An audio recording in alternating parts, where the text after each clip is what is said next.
Okay, Unstable Creature here, coming off the line with a video because this is more of a question that I'm asking everybody because I be seeing these little rumors and it is going for Lynn Jr., which I'm trying to figure out. Okay, we still have Glenn, we still have um, Mariota. So what are we gonna do? And all these questions are coming about whether or not when Derek Carr get hurt, are we gonna play Lynn Jr.? Are we gonna do this Lynn Jr. Lynn Jr. I mean, I was taken back because as I go through the roster and I always write down the names, I always go through, just certain skills, aspects, and everything. So I try to look into all of them, and everything just says a running back.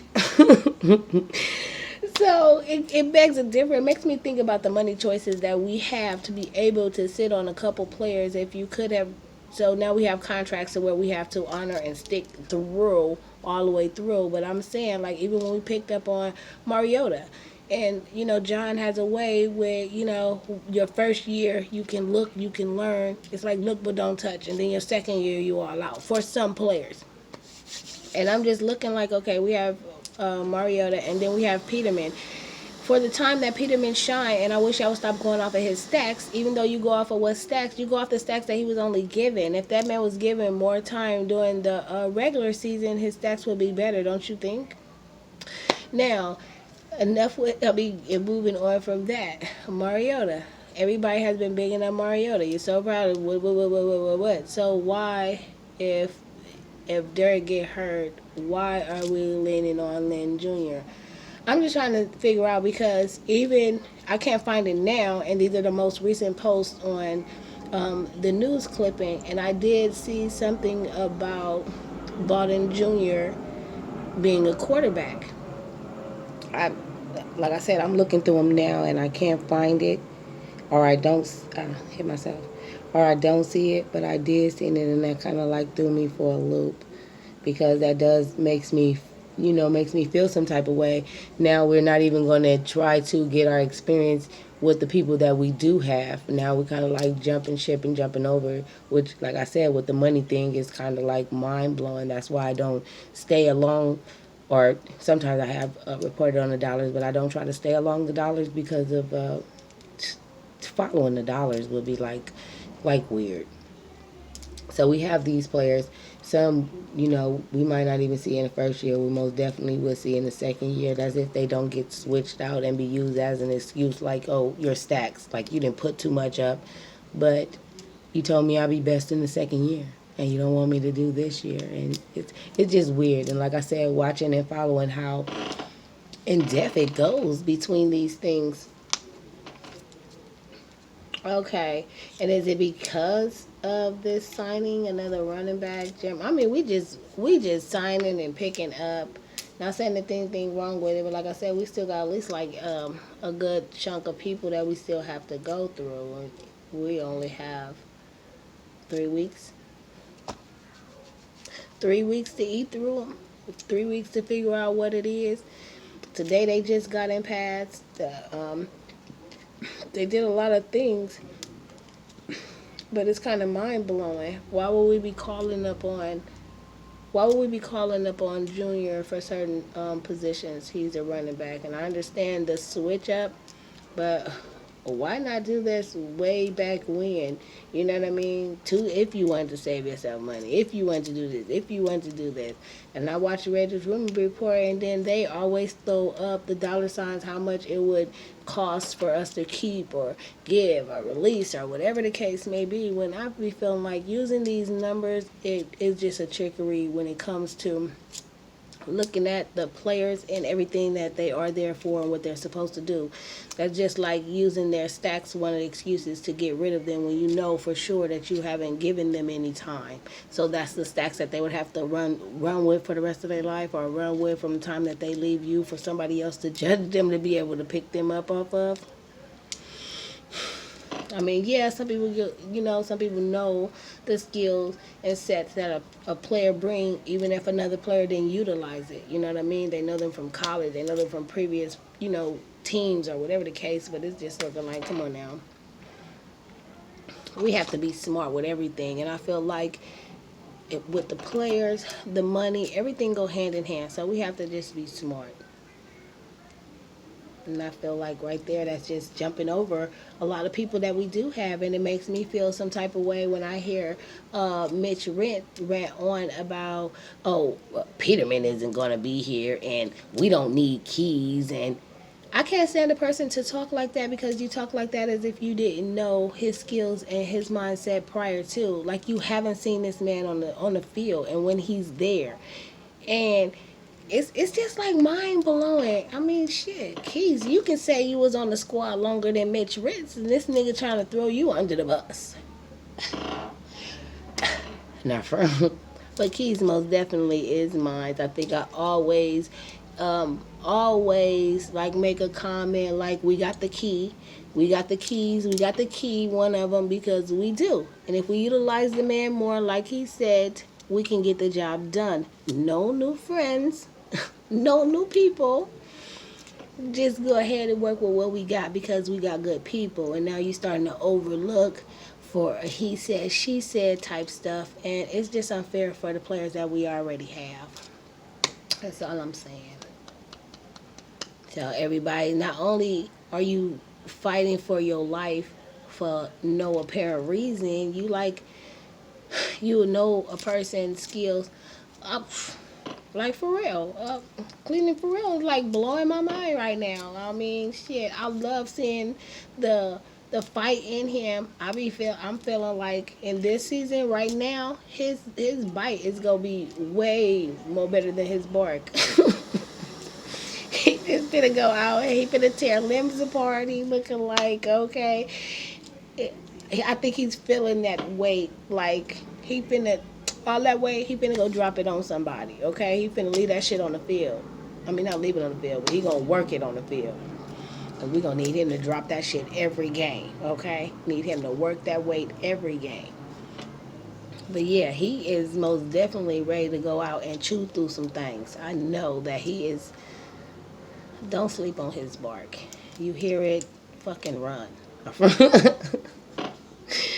But Ferrell is most definitely ready to just show not just newcomers, but the reason why he was here. And you know what? I keep on looking at this, but it say Ferrell is ready to become the cornerstone piece the Raiders drafted him to be. So.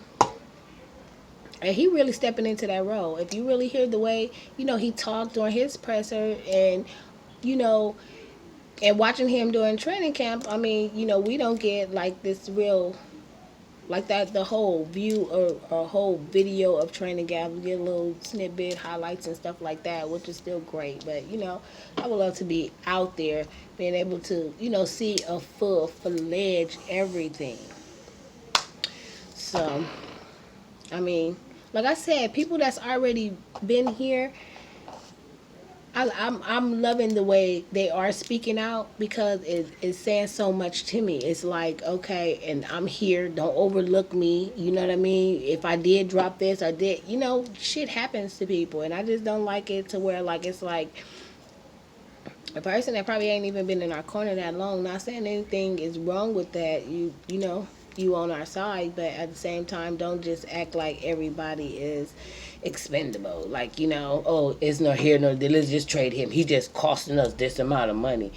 That don't even sound like your mind frame. That sound like somebody else's mind frame. Why? Because I'm just saying, because why? Because when you speak about it, it makes me just beg a different. Like, even though you're new, to the Raiders camping ground and stuff, not saying that you don't know anything about this and that. And I see now that you are more into it, are more into the Raider side. I mean, the Raider, like, broadcasting of it, that they kind of like slipped you in a little history or background that I just noticed that you just mentioned, that you never mentioned before in all of your history, even stating when you did this, you did that, you did this. So I also watch for that. Media always give you a whole new life. So when they go looking into your background or how you live or what you used to do or how you do it, it comes out squeaky clean. Not trying to take away. It's just the way my mind. It's just the way that I be just. But it's true. It's facts. So to know and watch somebody could be like, oh, we don't need him. He's a waste of money. It's like, oh my God. Oh my God. Like, how dare you disrespect a man that actually put his whole body out there on the field, that does his job every goddamn week. I don't know where they found your ass at for you to sit up and report it. Yeah. I mean, I ain't gonna say went against the grain a couple times. I've been cussed at a couple people only for the moves that they're making that I feel like are inside and may go against us or just fuck us over, which has been proven to be a one-sided thing. But people like that, or people don't care about that. Now it's just like, let's get them onto the field. And since we already passed all of that, I understand that too. Let's get everybody out to the field. That's a plus. Now, I wanted to make a separate video about Jonathan Abram, but I'm gonna go ahead and put it on here. And since we did lose Whitehead, I'm assuming that he's finna step into this leadership position, and I'm realizing, even though they want him to step into this leadership position, if you hear how everybody talks on each end, I'm glad everybody have the mindset of stepping into the leadership position. But I noticed that he noticed some things too. I want to say the more and more I keep on thinking back to when he got hurt and what game he was put out of, and when he hurt another player, it was more like, we're gonna pull you back, we're gonna slow you down, we're gonna do this, because once you out there, you are a beast, you're gonna eat up everything, you're gonna do this, you're gonna do that. So just like I said, when he fell back from being in the outer zone and allowing the player that's back there to do his thing after him hurting another player. I mean, he did the same thing on the practice field. So that just like, okay, we just need to hold you out. We just need to, do these little things to the side that you can do, not so much as releasing you every game to act like to be a beast. To be a beast. Not a problem. Not a problem, but I could see it because I couldn't really see, like, no injury. And if you didn't see it before, I'm telling you, last season I was making a report, or I did a video, and I clearly stated, because I remember watching one of the dudes. It could have been something. It could have been a press. It could have been anything. But I know I seen something where they were saying, and that's why I be feeling like it's so important for me to go ahead and get the clips and everything and put it right back at the bottom. Because I know I seen I was saying that I'm excited for Jonathan to be coming back this game, or one game. It was some game in last season, and that's when it was like, oh, the injury is this, injury is that. They have a game where they report his injury of being like in career ending. And then all of a sudden, oh, he worked all the way through it. It's a wonder, it's this and that. And then he was supposed to play a game. Then it's, oh, he back out on injury. So I don't know. And when I look at that, I really don't put too much. I'm just putting all type of black stuff under my eye. Okay, I try not to put too much belief to it, because just like the COVID-19, I feel like even though we just had Maxx Crosby on it, but he, proved his point in trying to climb his way to the top and being on the field and on the team the way it's supposed to be. Now, remind you, I did say that I did see some news clipping that was reporting that Maxx Crosby and Darren Waller and another player that was performing under average.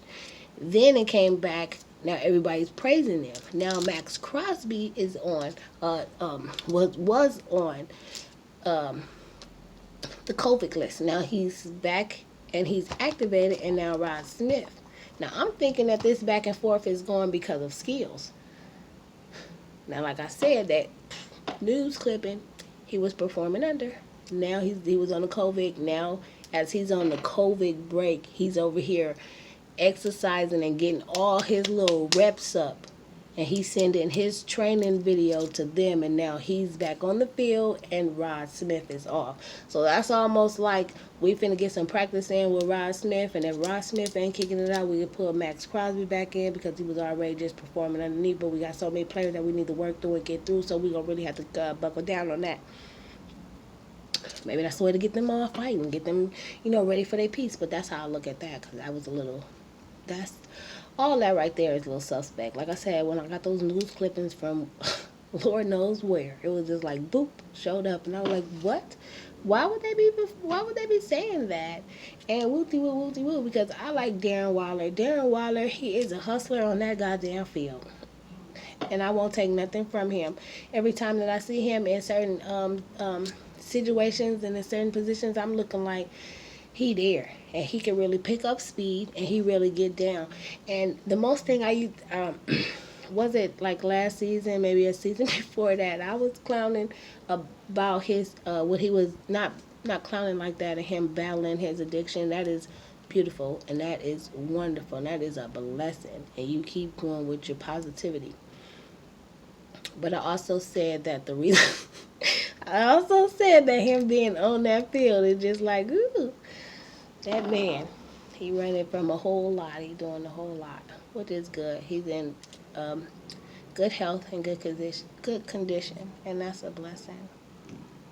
Now I want to go back to Ferrell, because with Ferrell, I had posted in the press conference, and I was like, I could not think about, what really stood out about his press conference. So I went back on and I looked at it, and just kept on looking at it. Then I look at the little news clippings and just little certain stuff that they're saying about him, and yeah, I was like, okay, there's certain things that he is picking up on, and he do want us to see and to notice, because he come out. I mean, he speak with certainty. He know he's gonna go out and do his thing. He got that size, and he actually know how to work that size. He actually, if he's bigger and then still faster and making moves, that man just really just transferring himself into a beast. Cause they finna come out here and kill some people. I feel sorry for all these squads. Like I said, I don't even. Can't nobody beat the Raiders. But I'm like, right now in my little ass, I'm looking like, oh, everybody's like finna eat. You know what? I'm gonna start eating while they're playing, so I could be like on the same level. We just eating through the shit, okay? So that's how I'm gonna be. Every game. I think I'm gonna get something to eat. I'm just feeling them, cause we finna eat through everybody. Non-stop. I'm ready. I'm ready to see everybody. Right now, everybody's a little unstable, okay? I like to see it. Make me feel like I got some kids on the field. Oh, all the unstableness. But they all look like beasts, and they ready to take it down. And I'm ready to see it, because I'm all for it. I feel like we deserve it. Have we have stuck to rules. We have stuck to certain situations where we have gotten ourselves better, our structure better. And the league, or certain situations, still don't want to acknowledge it. Like, they want to hold us back for whatever reason, and we ain't got time for that. It's our time to shine. You know what I mean? Don't come on now, get down or lay down. And you know what I mean? Because we came so far, we ain't trying to make y'all lay down. Because it's only fair you give props where props is due. And what we're doing, y'all need to give us our props. And I'm telling you, it's just something about being on the Raiders. When you get that feeling, you really embody this patch and all that shit. Make you want to fucking raid anything. Oh, excuse my language. I feel like now I'm just ranting. Okay. Much love seeing everybody. Let me go ahead and end this little rant, because maybe I just took the time, because I was looking at the back and forth between Bowder Jr. and Derek Carr. Like I said, that was just the overall question. I'm trying to figure out what's gonna happen. What's supposed to happen with that, and why won't we exercise what we already have more often than what we do? That already shows me if he creeps into a QB position, whatever.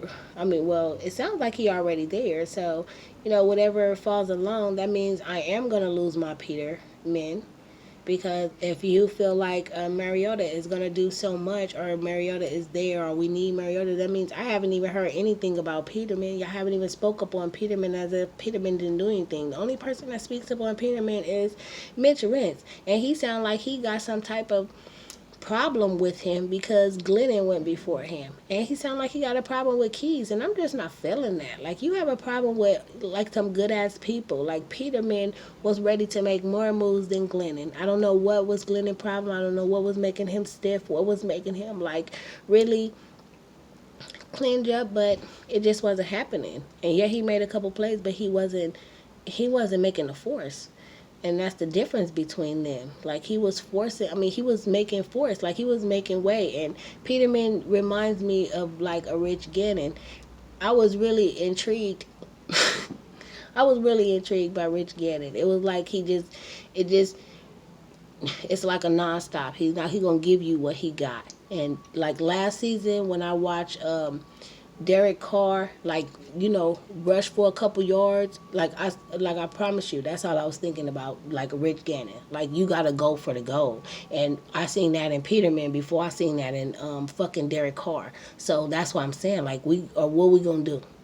What we gonna do? Yeah, I'm looking for some type of, just say something to me. Let me know, like, what solidify why we going this way? Why we have people like I said, I wouldn't. Before I mentioned the money, but like I said, I took myself out of the aspect because it felt like a whole lot of twists. And then when you finally get down to it, which you don't even have to follow it that much, when you get down to it, you see, like, God damn, you playing, you moving around. It's too much. It's too much. And then when you pay attention, everybody was active. When I did the video, what was it, July something? I did the video. Everybody was active. It was like 90 something players, and they all was active. He just had to weed through, and now they got like 80 something, or maybe 70 something that's active. 70 something that's active,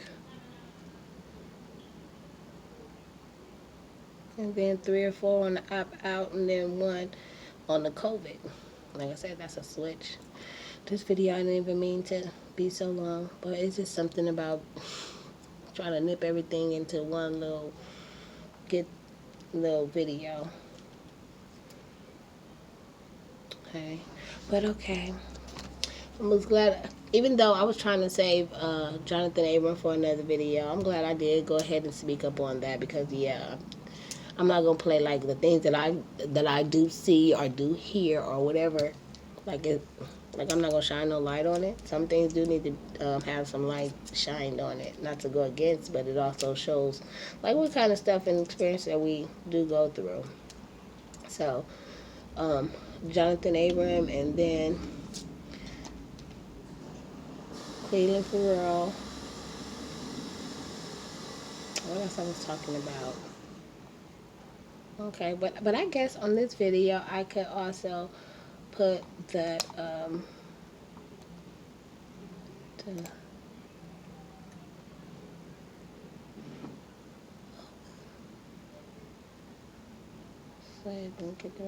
just everywhere with this stuff. Okay. So with that being said, I'm gonna go ahead and end this video. Most likely I'm gonna cut this end off. So good boy.